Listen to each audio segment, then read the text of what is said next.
హర్యానాలో రాజకీయ పరిణామాలు చాలా వేగంగా మారుతున్నాయి. నేను చెప్పాను, బీజేపీ ప్రభుత్వం అక్కడ ప్రమాదంలో పడింది. 3 ఇండిపెండెంట్ సభ్యులు బీజేపీ ప్రభుత్వాన్ని మద్దతు సంబంధించుకున్నారు. జననాయక జనతా పార్టీ 4 ఏళ్ల పాటు బీజేపీతో కలిసి ఉండి మార్చిలో లోక్సభ ఎన్నికల సీట్ల సర్దుబాటు కుదరక బయటకు వచ్చారు.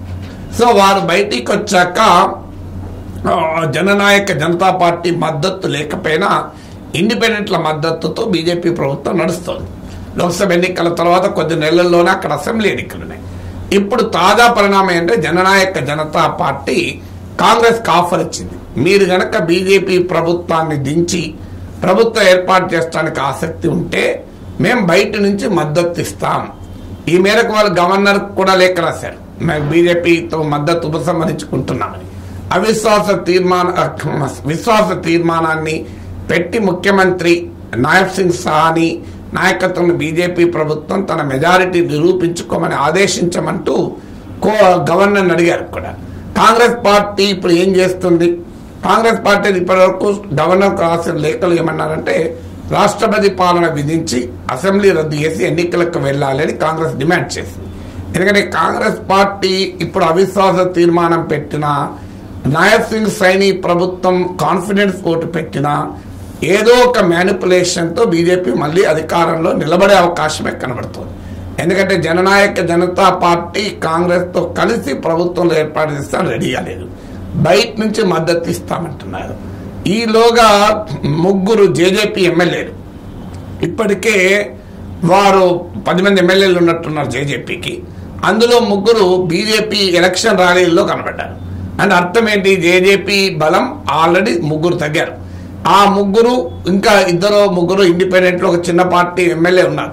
దీంతో కాంగ్రెస్ భారతీయ జనతా పార్టీ రేపు నో కాన్ఫిడెన్స్ మోషన్ పెట్టినా, కాన్ఫిడెన్స్ ఓట్ మూవ్ చేసిన గవర్నమెంట్ నిలబడ్డా ఆశ్చర్యపడాల్సిన అవసరం లేదు. ఎందుకంటే ఈ ఎలక్షన్లు అయిపోయాక మళ్ళీ మోడీ ప్రభుత్వం అధికారంలోకి వస్తే జేజేపీని ఖాళీ చేయడమే కాదు, కాంగ్రెస్ నుంచి కొంతమందిని కూడా లాక్కోవచ్చు. బహుశా ఇవన్నీ గుర్తించిన కాంగ్రెస్ పార్టీ బీజేపీ సంక్షోభం నుంచి ప్రయోజనం పొందకూడదని నిర్ణయించుకున్నట్టుంది. చాలా వైజ్ డిసిషన్ ఇది. ఎందుకంటే బీజేపీ తన సంక్షోభంతో తానే పతనమైతే కాంగ్రెస్ పార్టీకి అసెంబ్లీ ఎన్నికల్లో లాభం అవుతుంది. పైగా ఇప్పుడు కక్కుర్తిపడి బీజేపీ ప్రభుత్వాన్ని పడగొట్టి తాము అధికారంలోకి వచ్చినా ఈ కొద్ది నెలల పాటు కూడా అస్థిరమైన ప్రభుత్వమే ఉంటుంది, చెడ్డ పేరే తెచ్చుకుంటుంది కనుక లాభం లేదు. ఎందుకంటే ఆ జేజేపీ కలిసిన ఇండిపెండెంట్ కలిసిన కాంగ్రెస్కు పూర్తి మెజారిటీ, కంఫర్టబుల్ మెజారిటీ అయితే ఉండదు. అందులో జేజేపీ బయట నుంచి మద్దతు అంటోంది. సో ఈ లోపల జేజేపీ ఎమ్మెల్యేలు ఎంతమంది జారుకుంటారో తెలియదు. మొదలు కాంగ్రెస్ ప్రభుత్వం ఏర్పడడం అంత సులభం కాదు. బీజేపీ ఏదో ఒక మ్యానిపులేషన్తో నిలబడే అవకాశం ఉంటుంది. ప్రయత్నించినా బీజేపీ నిలబడితే కాంగ్రెస్కు ఆశాభంగం అవుతుంది, అవమానకరమవుతుంది. లేదు బీజేపీ ప్రభుత్వంపై కాంగ్రెస్ ప్రభుత్వం ఏర్పాటు చేసినా అది ఎంతకాలం నిలబడుతుందో నమ్మకం లేదు. ఇది గమనించినటువంటి కాంగ్రెస్ పార్టీ అసెంబ్లీ ఎన్నికలకు వెళ్లాలని, రాష్ట్రపతి పాలన కోరాలని నిర్ణయించుకోండి. అందువల్ల ఈ ఎత్తుగడల్లో ఎవరు పొరపాటు చేసినా రాబోయే కాలంలో అసెంబ్లీ ఎన్నికలపైన ప్రభావం ఉంటుంది. అందువల్ల కాంగ్రెస్ బహుశా ఈ అవకాశాన్ని తీసుకొని కొద్ది నెలల ప్రభుత్వం ఏర్పాటు చేయకూడదని నిర్ణయానికి వచ్చినట్టుంది. ఎక్కువ సమయం ఉంటే అటెంప్ట్ చేసేవారేమో, ఎందుకంటే చాలా ఫస్ట్ అటెంప్ట్ అయ్యేది. ఇప్పటి వరకు కాంగ్రెస్ పార్టీలో సంక్షేమాన్ని ఉపయోగించి బీజేపీ మధ్యప్రదేశ్లో, కర్ణాటకలో అధికారంలోకి వచ్చింది.